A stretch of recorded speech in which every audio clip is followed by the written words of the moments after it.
ప్రధాని నరేంద్ర మోదీ సూచనల మేరకు అతి తక్కువ ఖర్చుతో మంగళగిరి మహానాడు నిర్వహిస్తున్న ముఖ్యమంత్రి నారా చంద్రబాబు నాయుడు గారికి, ఐటీ విద్యాశాఖ మంత్రి నారా లోకేష్ గారికి, అదేవిధంగా రామచంద్రాపురం నియోజకవర్గ అభివృద్ధి ప్రదాత కార్మిక శాఖ మంత్రి వాసంశెట్టి సుభాష్ గారికి ప్రత్యేక అభినందనలు. ఇట్లు కోట తాతబ్బాయి సహకార సంఘం అధ్యక్షులు, ఆర్యవటం, కాజ్లూరు మండలం.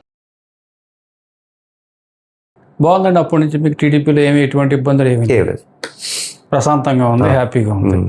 మీరు 35 years అండి మీ రాజకీయ జర్నీ. 35 years, 35 సంవత్సరాల్లో సార్ సర్పంచ్ చేశారు, ఎంపీపీ చేశారు, జడ్పీటీసీ చేశారు, ఇప్పుడు జిల్లా పార్టీ అధికార పార్టీ ప్రెసిడెంట్గా చేస్తున్నారు కదండి. ఇంతేనా? 35 సంవత్సరాల మీ రాజకీయ చరిత్రలో గుత్తూరు సాయి గారు చట్టసభలకు వెళ్ళరా? ఒక ఎమ్మెల్యే గాను ఒక ఎంపీ గాను ఇంక వెళ్ళే ఉద్దేశం లేదా? అంటే మీకోసం కాదు, మీకైతే పదవి అవసరం లేదు, మిమ్మల్ని నమ్ముకున్న వాళ్ళ కోసం మీరు ఆ స్టేజ్కి వెళ్ళే ఆలోచన మీకు లేదా? అంటే ఆలోచన లేకపోవడం కదా, ఆలోచన ఉందండి. ఉందా? ఆ ఆలోచనతోటే కదా ఇండిపెండెంట్గా పోటీ చేశాను. అవును, 2014లో చట్టసభలోకి వెళ్ళాలనే ఆ రోజు నేను మిస్ అయిన కాంగ్రెస్ పార్టీ నుంచి టికెట్ మిస్ అయినా ఇండిపెండెంట్గా పోటీ వెళ్ళాలని పట్టుదలతోటే. అలాగే 2014లో కూడా నేను వెళ్ళాలని కదా పట్టుదలతో పోటీ చేశాను. ఉంది. మరి ఇప్పుడు 29లో మరి వెళ్తారా? అదే ఉంది. అంటే ఇప్పుడు ఎలాగంటే అండి, ఆ రోజులకి ఈ రోజులకి చాలా తేడా ఉంది. అప్పుడు సుబ్బారావు ఆ టైంలో ఎలక్షన్స్ అంటే అది వేరు.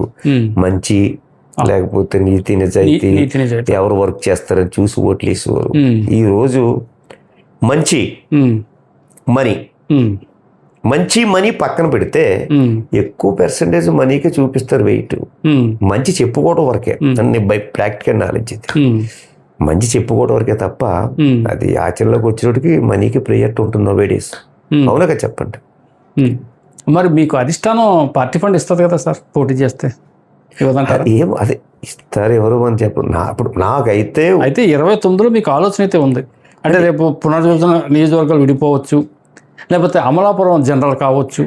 అది అంటే నాకు ఆలోచన కదండి, పార్టీ అధిష్టానం ఏమో నేను అది అధిష్టానం ఓకే మీరు పోటీ చేయండి సాయి. డెఫినెట్లీ అధిష్టానం. ఇప్పుడు ఈవేళ ఒక విషయం చెప్తాను, ముమ్మడివారం పోటీ చేయమని చేస్తారా? నేను ముమ్మడివారమా లేకపోతే ఇంకోటి అనేది కాదు, ఉదాహరణగా అనుకుందాం. అలా కదా, ఇక్కడ ముమ్మడివారమా ఇంకోటి అనేది కాదు, అధిష్టానం ఏనైతే తీసుకుంటాను. ఒకటి, మీరు ముమ్మడివారం అనేది క్వశ్చన్ మార్క్ వేశారు. ముమ్మడివారిలో నిజంగా జనరల్ అయితే మంచి వ్యక్తి, వాళ్ళ నియోజకవర్గాన్ని మరి అద్దోలాగా తీర్చిదిద్దిన వ్యక్తి బుచ్చిబాబు గారు ఉన్నారు. ఆయన కదా నాకు ఎందుకు ఇస్తారు? బట్ వాస్తవం చెప్పుకుందాం, ఆయన ఆల్రెడీ నియోజకవర్గం డెవలప్మెంట్. ఆయన కూడా ఒక విషయం చెప్తాను ఈవేళ, నేను నీతి నిజాయితీగా అర్థమైందా? నేను చూశాను, నేను చాలామంది ఎమ్మెల్యేని చూశాను. ఆయన డెవలప్మెంట్ చేస్తున్నారు, కోట్లాది రూపాయలు తీసుకొస్తున్నారు, కానీ 10 నయ్య పైసలు ఆశించుకుంటే నియోజకవర్గం డెవలప్మెంట్ చేస్తున్నారు. సేమ్ బత్తిన సుబ్బారావు ఎలా చేశారు ఆయన అదే చేస్తాడు. నేను ఆ రోజు బత్తిన సుబ్బారావు చూసి నేను బుచ్చిబాబుని చూస్తున్నాను. ఓకే, బాగానే ఉందండి.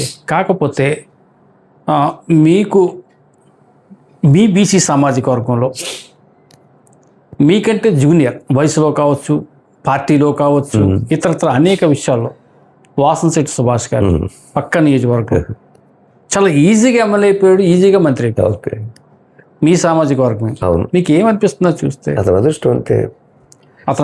అతని అదృష్టం ఒకటి, ఈవేళ ఒక మంచి దన్నుల నాయకుడికి ఇచ్చారు మంత్రి మా కమిటీలో. సుభాష్ గారు young and dynamic. Young okay, dynamic ఎందులో డైనమిక్ చెప్పండి. ఎందులో డైనమిక్ అంటే ఎవరికి వెళ్ళినా ఏదో చేయాలని తపన.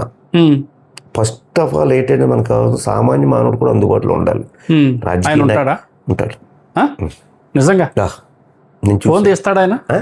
సామాన్యుడు ఫోన్ చేస్తే తీస్తాడా? వేగి అంటే ఫోన్ వరకు ఒకటి ఎట్టు పెట్టండి, ఫోన్ తీస్తాడు లేకపోతే ఆయన పిఏని తీస్తాడు. మనిషి స్వయం. రామచంద్రపురం ప్రజా దర్బార్ మీరు వచ్చి డీల్ చేశారా? ఏది సార్ ఇది? రామచంద్రపురం ప్రజా దర్బార్ జ్యోతిరావు పూలే నాడు జయంతి నాడు మీరే వచ్చి వినతి పత్రాలు తీసుకున్నారట. తీసుకున్నాను. అప్పుడు ఎవరున్నారు ప్రజా దర్బార్లో?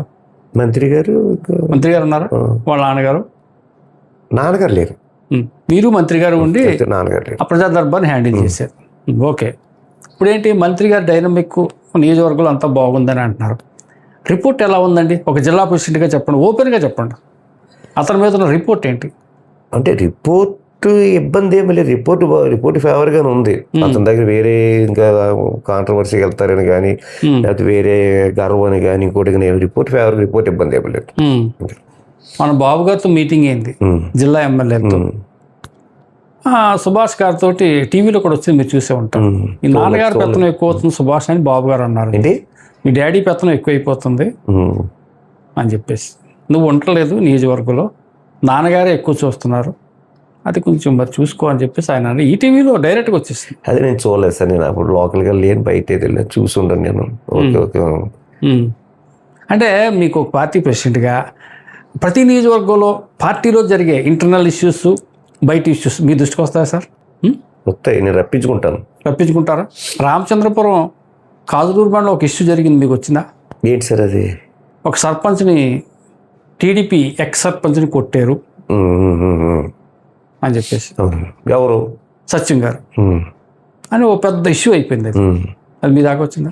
లేదు సార్, నేనైతే అప్పుడు అవుట్ ఆఫ్ ఏరియా. నేను మీకు తెలియదు అయితే? తెలియదు, విషయం తెలియదు. నేను లేను, ఊళ్ళో కూడా లేను అప్పుడు. అక్కడికి ఫ్యామిలీతో బయటికి వెళ్ళాను నేను. ఓకే, నేను లేను సార్ అప్పుడు. అది మాకు తెలిసిన సమాచారం ఏంటంటే అది చాలా ఇష్యూ అయ్యింది. పల్లా శ్రీనివాస్ గారు కూడా ఫోన్లో లైన్లోకి వచ్చారు. ఓకే. ఇవన్నీ జరిగాయి అనుకోండి. అంటే జనరల్గా ఏంటంటే నేను రిపోర్ట్ రప్పించుకోవడం కొంతవరకు వర్క్ ఎలాగుంది, ఏమిటది, ఏదైనా ఫ్రాడ్ జరుగుతుందో కొంతవరకు నేను అంటే మరీ డీప్గా వెళ్ళిపోలేను కదా. ఏదో కొంతవరకు రిపోర్ట్ రప్పించుకోగలను. జిల్లా రప్పించుకుంటాను. పార్టీ వర్క్ ఎలా ఉంది, ఒక సామాన్యుడు వెళ్తే ఎలా ఉంది, ఒక సామాన్యుడు వెళ్తే డబ్బులు తీసుకుంటున్నారా లేదు, మెయిన్ అది చూసుకుంటాం. ఈ పర్సనల్ ఇష్యూస్ పెద్ద నేను పట్టించుకోను. అయినా ఆ రోజు నేను లేను. ఒక 3 or 4 days నేను వైజాగ్ అక్కడ క్యాంప్ వెళ్ళాను ఫ్యామిలీ తోటి. మీకు మీ పరిధిలో 7 కాన్స్టిట్యున్సీస్ ఉన్నాయి. 2 జనసేన, 5 టీడీపీ. ఈ 5 టీడీపీలో మీకు నచ్చిన మెచ్చిన బెస్ట్ టీడీపీ ఎమ్మెల్యే కానీ ఇన్ఛార్జ్ కానీ ఎవరైనా ఒకరి పేరు చెప్పండి. ఒకరి పేరే. ఇప్పుడు నచ్చిన ఎమ్మెల్యే అంటే ఒక జిల్లా ప్రెసిడెంట్ గారు నేను ఎంతవరకు నాకు నచ్చిన వాళ్ళు ఎవరు నా మనసుకు తెలుసు. ఈ 5 ఎమ్మెల్యేలను నేను ఒక పేరు చెప్పి మిగిలిన 5 ఇచ్చేయడం కరెక్ట్ కాదు. నాకు తెలుసు, నా రిపోర్ట్ నేను పంపించుకుంటాను. మీకు అర్థమైందా? ఎవరో నాకు నచ్చిన ఎమ్మెల్యే మీరు అడిగారు, నాకు నచ్చిన ఎమ్మెల్యే ఎవరు అనేది నా మనసులో ఉంటుంది. నేను చెప్పనా? మీకు నచ్చిన ఎమ్మెల్యే బుచ్చిబాబు. అవునా కదా? ఓపెన్గా మాట్లాడుకుందాం. ఇది పొలిటికల్ ఇంటర్వ్యూ ఏం కాదు. అవునా కదా? చెప్పండి. 100%. ఓకే అండి, 100%. మిమ్మల్ని సపోర్ట్ చేసిన ఎమ్మెల్యే ఎవరు చెప్పండి? మీ ఈ స్థానంలో మీరు కూర్చోనాక. బుచ్చిబాబు గారు. ఆయనేనా? నాకు తెలిసిన సమాచారం ఏంటంటే బుచ్చిబాబు గారు మంత్రి వాసుదేవ్ సుభాష్ 100% సపోర్ట్ చేశారు. నేను చెప్తాను. అంటే మీరు ఒక విషయం, మీరు ఎమ్మెల్యే వరకే అడిగారు. అదే ఎమ్మెల్యే వరకు బుచ్చిబాబు గారు అన్నాను. మంత్రికి వస్తే అస్సలు ఒక విషయం చెప్పనా, మీ టైం ఇస్తే 2 seconds మీ ఇష్టం. మీరు ఫస్ట్ అడిగారు. ఇప్పుడు నాకు ఈ పదవి రావటానికి కారణం, ముఖ్య కారకులు బుచ్చిబాబు గారు, సుభాష్ గారు, ఓకే, అలాగే ఎంపీ గారు కూడా, మన బాలయ్య గారు అబ్బాయి ఎంపీ గారు కూడా వీళ్ళిద్దరికి సపోర్ట్ చేసి 3 అనుకున్నమాట. అలాగే ఎమ్మెల్సీ గారు కూడా.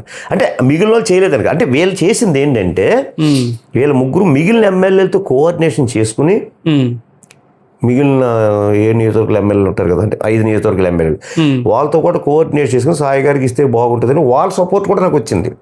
మిగిలిన ఎమ్మెల్యే అంటే మెయిన్ కృషి వీళ్ళది. మిగిలిన ఎమ్మెల్యేలు కూడా సాయి గారికి ఇస్తే బాగుంటుంది, వాళ్ళు కూడా నాకు సపోర్ట్ చేయడం జరిగింది. అందరూ నియోజకవర్గంలో అందరూ ఎమ్మెల్యేలు సపోర్ట్ చేస్తారు. అంటే మాకు తెలిసిన సమాచారం 2 ఎమ్మెల్యేలు సపోర్ట్ చేశారు, వ్యతిరేకించలేదు కానీ సపోర్ట్ చేయలేదు. మండపేట ఎమ్మెల్యే గారు జోగేశ్వరరావు గారు, కొత్తపేట ఎమ్మెల్యే బండా సత్యేంద్రరావు గారు. నిజమేనండి? లేదు అంటే అవన్నీ అంటే సపోర్ట్ చేయలేదని కాదు, కానీ ఇవన్నీ బుచ్చిబాబు గారు, మంత్రి గారు మాట్లాడారు వాళ్ళు. ఎందుకంటే చాలా వరకు వాళ్ళే సాయి గారు అయితే బాగుంటుంది, కొంచెం కాంట్రవర్సీ ఉంటుంది అని చెప్పి వాళ్ళు కూడా చెప్పడం, అలాగే మిగిలిన ఎమ్మెల్యేలు కూడా నాకు సపోర్ట్ చేయడం కూడా జరిగింది. ఓకే, అయితే ఇంకొక విషయం అండి, మీ మీద ఒక ప్రచారం ఒకటి ఉంది, ఒక రూమర్ అనొచ్చు, ఇంకోటి అనొచ్చు. మీరు ముమ్మిడివరం నియోజకవర్గానికే పరిమితం, జిల్లా పార్టీ ప్రెసిడెంట్ ఉండి మిగతా కాన్స్టిట్యున్సీ పెద్దగా టచ్ చేయట్లేదు. అంటే మనం రీసెంట్గా రామచంద్రపురం వచ్చారనుకోండి, మిగతా వెళ్ళారా? అమలాపురం వెళ్ళారా? ఎన్ని కార్యక్రమాలు చేయలేదు. కొత్తపేట వెళ్ళారా? కొత్తపేట ఇప్పుడు ఒక విషయం ఇక్కడ ఏంటంటే, మనకి నేను ఇండివిజువల్గా వెళ్ళకూడదు. ఏదైనా ఇష్యూ జరిగితే తప్ప, ఏదైనా యాక్సిడెంట్గా ఇష్యూ లేకపోతే ఏదైనా ఇష్యూ జరిగితే నేను వెళ్ళటం తప్ప లోకల్ ఎమ్మెల్యే ఉండగా వాళ్ళు కాదని నేను వెళ్ళకూడదు. నేను ఆల్రెడీ అమలాపురం కావచ్చు, రాజులు, గన్నవరం ఇవన్నీ కూడా, రాజులు, గన్నవరం చిన్న చిన్న ఇబ్బందులు ఇప్పుడు సిట్టింగ్ పెట్టి మాట్లాడి అయిపోయింది. రామచంద్రపురం ఓకే. కొత్తపేట వరకు వచ్చేటప్పటికి నేను అదే మన సత్యనారాయణ గారు చెప్పాను, నేను ఏదైనా కార్యక్రమాలు మీరు పెట్టినప్పుడు చెప్పండి, నేను వస్తాను, కంపల్సరీ అటెండ్ అవుతుంది జిల్లా ప్రెసిడెంట్ గాను, నేను అన్ని నియోజకవర్గాలు చూసేవాళ్ళు కదా అని చెప్పడం జరిగింది. తప్పనిసరి చెప్తాను సాయి గారు అన్నారు. మొన్న గ్రీవెన్సెల్కి వెళ్దాం అనుకున్నాం, మొన్న గ్రీవెన్సెల్కి పెట్టలేదు, ఆయన ఏదో పని మీద పెట్టట్లేదు సాయి గారు అని చెప్పేది అన్నారు. అంతే తప్ప నేను వెళ్ళకూడదని కాదు. మండపేట కూడా నేను జోగేశ్వరతో మాట్లాడిన, ఆయన కూడా కార్యక్రమం పెట్టి పిలుస్తాను సాయి గారు వెళ్తాయి, ఇదేంటి కవర్ చేసుకోవాలని చేసుకుంటాను. అంటే నేను వచ్చేంత 2 months అయింది, ఇప్పుడు ఎన్ని కవర్ చేసుకుంటున్నాను అంటే, ఫస్ట్ ఆఫ్ ఆల్ ఏంటంటే ఎమ్మెల్యేలు లేనటువంటి కాన్సన్ట్రేషన్ చేస్తాను. పి గన్నవరం, రాజు అక్కడ కొంచెం చిన్న చిన్న డిస్టర్బెన్స్ ఉన్నాయి. ఇప్పుడు మిగిలిన 5 నియోజకవర్గాలు ఆల్రెడీ తెలుగుదేశం పార్టీ నుంచి ఎమ్మెల్యేలు ఉన్నారు, నాకు ఇబ్బంది ఏం కాదు, వాళ్ళు చూసుకుంటూ ఉంటారు. నేను ఏంటంటే ఫస్ట్ ఎక్కడైతే ఎమ్మెల్యేలు లేరో అక్కడ కొంచెం డిస్టర్బెన్స్ కొంచెం జాగ్రత్తగా సర్దుబాటు చేసుకుని బ్యాలెన్స్ చేసుకుని ఆ 2 కాన్స్టిట్యూన్సీలు కవర్ చేసుకుని. పి గన్నవరం అండి ఇన్ఛార్జ్ విషయంలో నిజంగా డిస్టర్బెన్స్లు ఉన్నాయి. ఇన్ఛార్జికి 5-6 కదా గ్రూపులు ఎలా హ్యాండిల్ చేస్తున్నారు ఇవన్నీ మీరు? అదే గ్రూప్ అంటే నాకు హ్యాండిల్ చెయ్యాలి. గ్రూపు అనేది నాకు లేదు, అంటే నాకు జిల్లా ప్రెసిడెంట్ నాకు గ్రూప్ వాళ్ళు ఉన్నాయి కాబట్టి గ్రూపులతో మనం వాళ్ళతో వీళ్ళతో కన్విన్స్ చేసుకోవటం, మాట్లాడటం, చేయటం, వాళ్ళు సజెషన్స్ ఇవ్వటం, ఏమైనా విషయాలు ఉంటే హైకమాండ్కి పార్టీ ఆఫీస్కి రిపోర్ట్ పెట్టడం, ఇక్కడ ఏ విషయాలు ఉన్నా ముందు వాళ్ళకి విషయం చెప్తే వాళ్ళ యొక్క ఇదిని బట్టి అనుమతితో ఇక్కడ పార్టీ కార్యక్రమం చేయటం అవుతుంది. మీరు చిక్కాల రామచంద్రరావు గారు, మీ ఇద్దరికి ఒక ఊత పదం ఉంది, ఎప్పుడు ఒకటే చెప్తారు మా ప్రెస్ వాళ్ళు కనపడడం, ప్రధానంగా నీతి నిజాయితీ అంటారు. మీ ఇద్దరే చెప్తారు అన్నమాట కదండి? అంటే ఏంటి సార్ నీతి నిజాయితీ? నేను ఏం చెప్తాను చూపించగలనా? కాదు, ఒక ఉదాహరణ చెప్పండి. మీరు ఎంపీపీ చేశారు, జెడ్పీటీసీ చేశారు, సర్పంచ్ చేశారు, ఈ విషయంలో నేను నీతిగా ఉంటాం వల్ల ఇలా జరిగింది, చిన్న ఉదాహరణ మీరు చెప్పండి. ఏంటి జరగటం? మీ ఎంపీపీ చేసిన టైంలో బోర్డు ఫండింగ్ వస్తుంది, జైలు అట్టుకొచ్చి డబ్బులు ఇవ్వటాలు చేస్తారు కదా, ఇక్కడ ఈ విషయంలో, ఈ రోడ్డు విషయంలో నేను ఇంత కరెక్ట్గా ఉన్నాను కాబట్టి ప్రజలకు న్యాయం జరిగింది ఒక్క మెసేజ్ మీరు చెప్తే ఇప్పుడున్నటువంటి నాయకులకి ఓహో మేము కూడా నీతిగా ఉండాలనే ఆలోచన కలుగుతుంది. మీ అనుభవంలో జరిగినట్టు మీ పదే ఆ పదం ఉపయోగిస్తారు కదా, ఆ పదం తాలూకు ఒక ఉదాహరణ మీరు చెప్పండి. అంటే ఉదాహరణ అంటే నీతిగా ఉన్నాం, దానివల్ల ఫలితం అంటే ఏం చెప్తాం? ఫలితం అంటే అది కేడర్లో ఉంది వేళ. మనం ఏంటి, మనం ఏం చేసాం, మనం ఎలా చేసాం కేడర్లో ఉంది. మీకు ఒక విషయం చెప్పనా, నేను సర్పంచ్ చేసిన తర్వాత ఎంపీపీకి నేను సర్పంచ్ చేసిన తర్వాత కొంచెం ఇబ్బంది ఫీల్ అయ్యి నేను రాజకీయాలు మనకు సూట్ అవ్వాలి అనుకున్నాం, మన క్యారెక్టర్ సూట్ అవ్వు మనం ఇదని చెప్పి ఎక్కడో పోయి కనిగిరి ఎక్కడికో పోయి అక్కడ పొలాలు తీసుకుందాం అని చెప్పి అక్కడికి వెళ్ళటం, 100 ఎకరం తీసుకోవడం, భజన ఇవ్వడం కూడా జరిగింది. దూరంగా వెళ్ళిపోదాం ఈ రాజకీయాల నుంచి అట్ల నుంచి పిల్లలు చదువుకున్నాం, చదువులు అక్కడ పెట్టుకుందాం అని చెప్పాను. అంటే అక్కడ మాకు ఆస్తులు లేక కాదు, అప్పుడు ఆస్తులు చాలా ఆస్తులు ఉన్నాయి, ఇప్పుడు జరిగిపోయింది తప్ప అప్పుడు చాలా ఆస్తులు ఉన్నాయి. అయితే వెళ్ళాం, చూసుకున్నాం, వచ్చి ఇక్కడ ఏంటంటే మనకి మా ఎంపీటీసీ బీసీ అయ్యింది, అందుకు తగ్గట్టు మళ్ళీ మా ఎంపీపీ కూడా బీసీ అయ్యింది. లోకల్ క్యాడర్ అంతా వచ్చి అడిగారు. అప్పుడు ఏంటి, నేను Congress, government TDP, MLA TDP, MP GMC Balayya గారు టీడీపీ, మంచి ఫోర్స్లో ఉంది, మంత్రులు టీడీపీ. ఆ టైంలో ఈ ఎంపీ ఎలక్షన్స్ వచ్చినాయి, నన్ను ఉండమని చెప్పి లోకల్ క్యాడర్ పట్టు పెట్టారు. నేను దండం పెట్టాను, నన్ను ఇట్లా పెట్టాను, దూరంగా ఉన్నాను. సరే అయిపోయింది, వెళ్ళిపోయింది. మళ్ళీ ఒక వీక్ డేస్లో మళ్ళా నాయకులంతా వచ్చారు. చిట్టబ్బాయి గారు, సూర్యరావు గారు, ప్రభాకర్ అందరూ వచ్చి నా దగ్గరికి రాలా, మా నాన్నగారు ఇంట్లో ఉండేవారు, మా నాన్నగారి దగ్గరికి వచ్చారు. అప్పుడు ఎలక్షన్స్ వచ్చాయండి మీకు? ఎంపీ ఎలక్షన్స్ వచ్చినాయి. అప్పుడు ఏ గవర్నమెంట్ ఉందండి? టీడీపీ బాలయ్య గారు ఉన్నారు, వివేకానంద గారు ఎమ్మెల్యే ఇక్కడ, ఆల్రెడీ చిక్కాల రామచంద్రరావు మంత్రి అనుకుంటా. మంచి వేవ్ అప్పుడు, టీడీపీ వేవ్. అప్పుడు కాంగ్రెస్ పార్టీ తరఫున నన్ను నిలబెట్టారు అనమాట. ఓకే, ఏ సంవత్సరం సార్ అది? 2001. మమ్ముడవరం ఎంపీపీ ఉమ్మడూరు ఎంపీపీగా. మీరు ఆ వ్యతిరేకతలో అంటే పార్టీ ప్రభుత్వం అధికారంలో మీరు పోటీ చేసే ప్రభుత్వం అధికారంలో లేదు, టీడీపీ అధికారంలో ఉంది, కాంగ్రెస్ ఎంపీపీగా మీరు ఘన విజయం సాధించారు. అదే చెప్తున్నా. ఇప్పుడు మీరు ఇందాక నీతి నిజాయితీ అంటే ఎలా ఉంటుందని అడిగారు కదా. అంటే ప్రజలు అదే చెప్తున్నా. 20 ఎంపీటీసీలు ముమ్మడూరు మండల పరిషత్, 14 ఎంపీటీసీలు గుత్తూరు సాయి ఫేస్ వాల్యూతో వచ్చినాయి. ఓహో. అంటే గుత్తూరు సాయితో పాటు నీతి నిజాయితీ కూడా కరెక్ట్గా పనిచేసేది. 14 ఏంటి, ఒక ఎమ్మెల్యే సపోర్ట్ లేదు, ఒక ఎంపీ సపోర్ట్ లేదు, ఒక మంత్రి సపోర్ట్ లేదు. మరంతా మరి అంతా కూడా మరి టీడీపీ కదా, నేను కాంగ్రెస్. అయితే 14 ఎంపీటీసీలోకి వచ్చినాయి వన్ సైడ్. అది అదే అదే అదే ప్రతిఫలం చెప్తున్నాను కదా. అది డబ్బు పెట్టుకున్నది కాదు, ఇంకొన్నది కాదు. ఒక విషయం ఇందాక మీరు చెప్పారు, బత్తిన సుబ్బారావు గారి తర్వాత సుబ్బరాజు గారు మమ్ముడవరం శాసనసభ్యులు ఆ స్థాయిలో పనిచేస్తున్నారు, నీతి నిజాయితీగా ఆయన కూడా చేస్తున్నారు అన్నారు. ఆయన చేసిన అభివృద్ధి ఏంటి ఈ 2 సంవత్సరాలు? 2 ముక్కలు చెప్పండి సార్. ఎవరు చేసింది? మన సుబ్బరాజు గారు చేసిన అభివృద్ధి కనపడుతుంది కదా. చెప్పడం ఏంటండి, ఇవాళ కనిపిస్తుంది. ఇవాళ చూడండి, ఇవాళ ఈ 2 సంవత్సరాల్లో ఆ రోడ్లు ఏంటి, లేకపోతే వేరే ఇదేంటి, డ్రైన్స్ ఏంటి, ఈ వాటర్ వర్కింగ్ స్కీమ్స్ ఏంటి. ఇప్పుడు ఈవేళ టెంపుల్ చూడండి, ఈవేళ మన ఇక్కడ మన మురమల వీరస్వామి టెంపుల్, అలాగే ఈవేళ కొండలేశ్వరం మామూలు డెవలప్మెంట్ కాదు, మ్యాక్సిమం చేశాడు ఆయన. అంటే ఈ 7 కాన్స్టిట్యున్సీలో అభివృద్ధిలో ది టాప్ సుబ్బరాజు గారిని చెప్పొచ్చా మనం? అంటే మిగిలిన కాన్స్టిట్యున్సీలు కాదు, మన ముమ్మడవరం కాన్స్టిట్యున్సీ వరకు వచ్చేది టాప్ అండి. మిగిలిన వాళ్ళు మనం కామెంట్ చేయడం కరెక్ట్ కాదు. అది వాళ్ళ డెవలప్మెంట్ వాళ్ళు చేసుకుంటారు. ముమ్మడవరం నియోజకవర్గం వరకు కూడా ఇంకా డెవలప్మెంట్ విషయంలో ఇంకా మ్యాక్సిమం ఇంకా ఆయనకి మించిన వ్యక్తులు అంత కరెక్ట్గా చేసేట. అది కూడా నీతి నిజాయితీ. సుభాష్ గారి పనితీరు మీద మీ అభిప్రాయం చెప్పండి. మంత్రి బాగుంది, ఇబ్బంది ఏంటి అంటే ఫస్ట్ ఆయన కొంచెం కొత్త, ఫస్ట్ కొంచెం ఇబ్బంది అయినా చాలా బాగా షైన్ అయ్యాడు ఆయన. ఒక వ్యవహారంలో అవ్వచ్చు, స్పీచ్లో అవ్వచ్చు, మనిషి వర్క్లో అవ్వచ్చు, చాలా బాగా with in the short period చాలా బాగా. ఎంపీ గారు పనితీరు ఎలా ఉంది?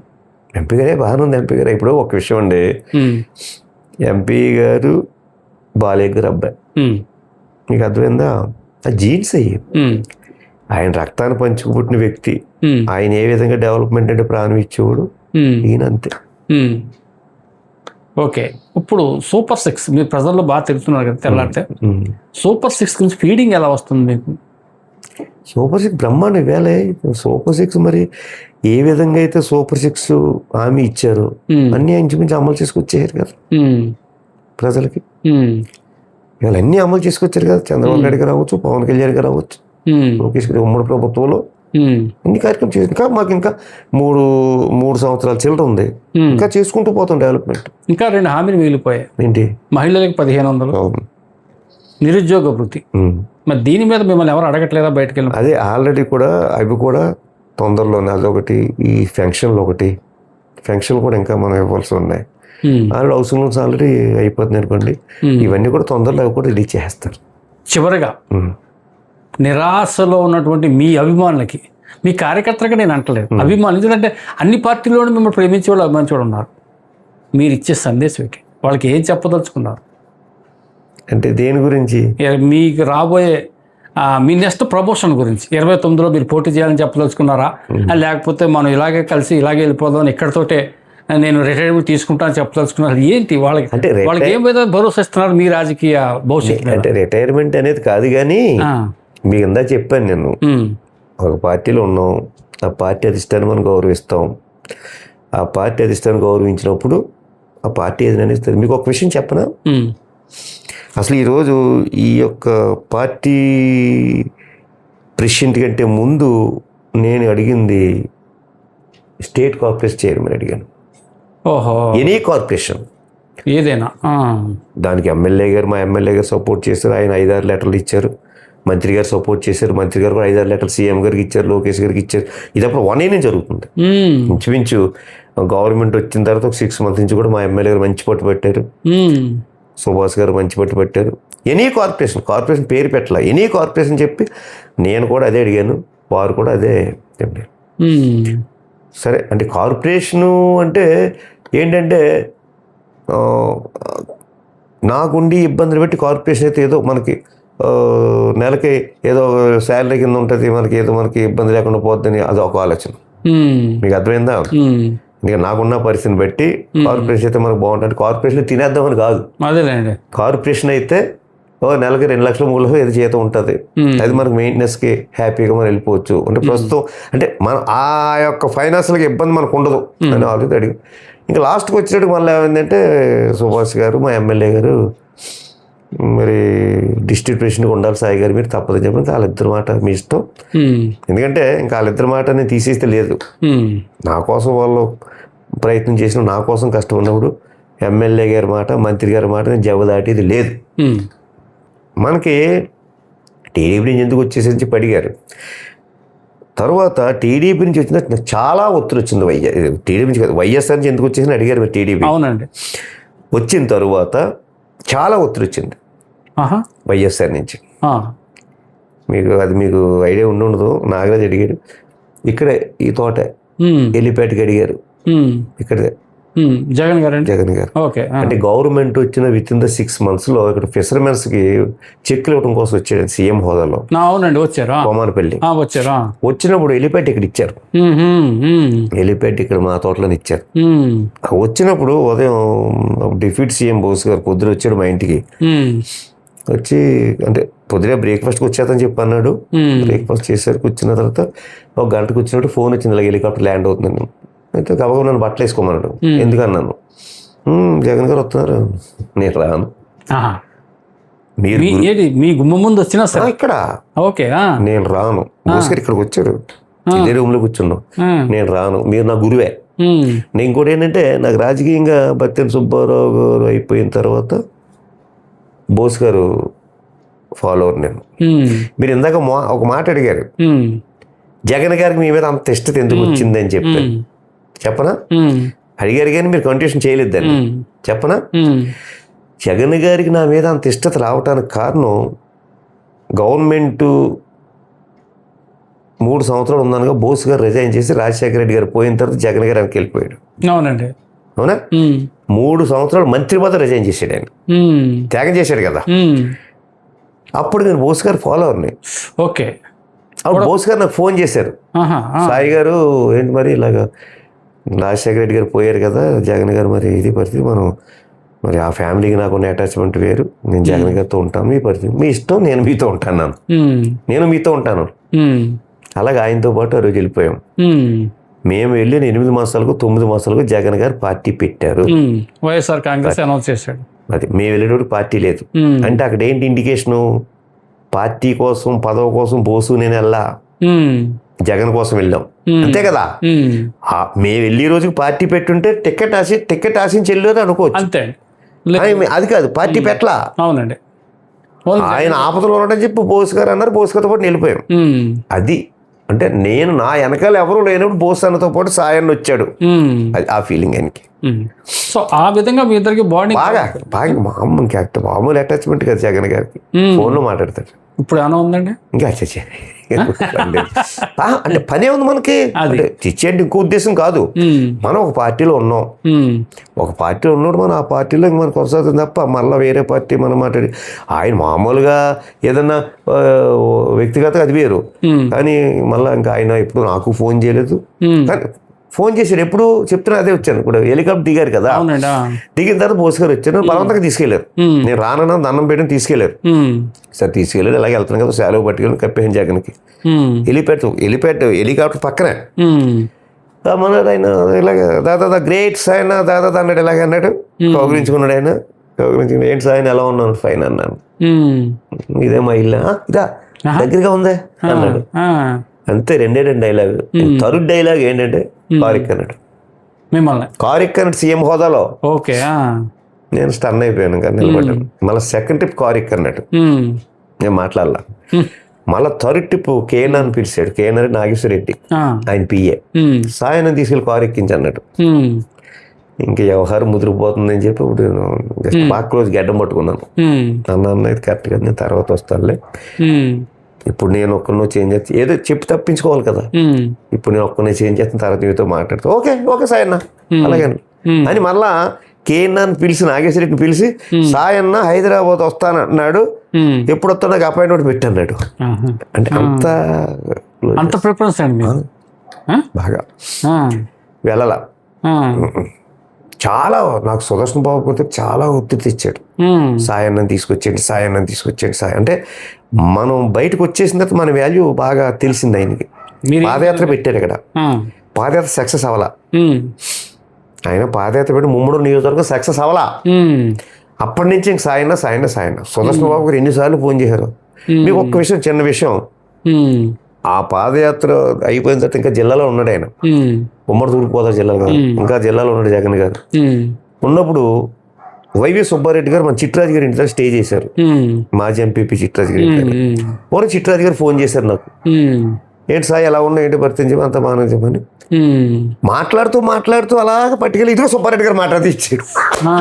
పోనీ సుబ్బారెడ్డి గారు మాట్లాడతాడు ముందు నాకు చెప్పలా, మాట్లాడుతూ సుబ్బారెడ్డి గారి దగ్గరికి వెళ్ళి ఇదిగో సుబ్బారెడ్డి గారు మాట్లాడతాడు. సుబ్బారెడ్డి గారు బాగా క్లోజ్ నాకు, ఆయన కూడా బాగా డెడ్ క్లోజ్. నన్ను సాయి అని కూడా, ఆయన సాయి గారు అని కూడా కాదు, సుబ్బారెడ్డి గారు అంత క్లోజ్. అలాగే సార్, వైఎస్ఆర్ కుటుంబం అంతా మీతో మంచి రిలేషన్షిప్. మరి అటువంటప్పుడు రేపొద్దున 29లో వాళ్ళు రండి సాయన్న మీకు ఎక్కడో చోట అకౌంట్ చేస్తాం అంటే మీరు ఏం చేస్తారు?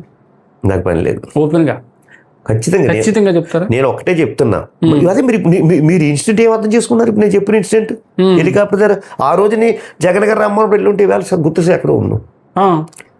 5 నెలలు 6 నెలలు గవర్నమెంట్ ఇచ్చిన తర్వాత 5 నెలలు అయిన తర్వాత వచ్చాడు ఆయన, అప్పుడు వెళ్ళుంటే ఎంతో పవర్ ఇవ్వాలి, ఎక్కడో పెట్టిన ఆయన.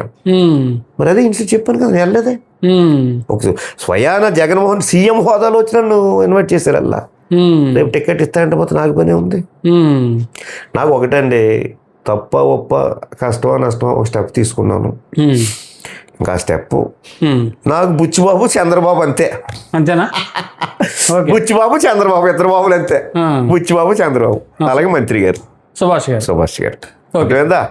ఎందుకంటే నాకు సుభాష్ కూడా నాకు వెరీ లైక్ సుభాష్, ఎందుకంటే ఒక కరిష్మా ఉండి ఒక ఇదిగా ఉండి వెళ్ళే వ్యక్తి. విమర్శలు వస్తాయి, ఎంత ఎటువంటి వాళ్ళకైనా విమర్శలు వస్తూ ఉంటాయి, అది వేరు, అంతే కదా. హలో, తెలుగు రాజ్యం ఛానల్ చూస్తున్నారా? సామాజిక రాజకీయ జీవన చిత్రణే తెలుగు రాజ్యం. అతిశయోక్తులు అసత్యాలు ఉండవు. రాజకీయ కోణం కాదు, ప్రజా కోణమే కొలబద్ద. తెలుగు రాజ్యం వీక్షణ మీ ఉత్తమ అభిరుచికి నిదర్శనం.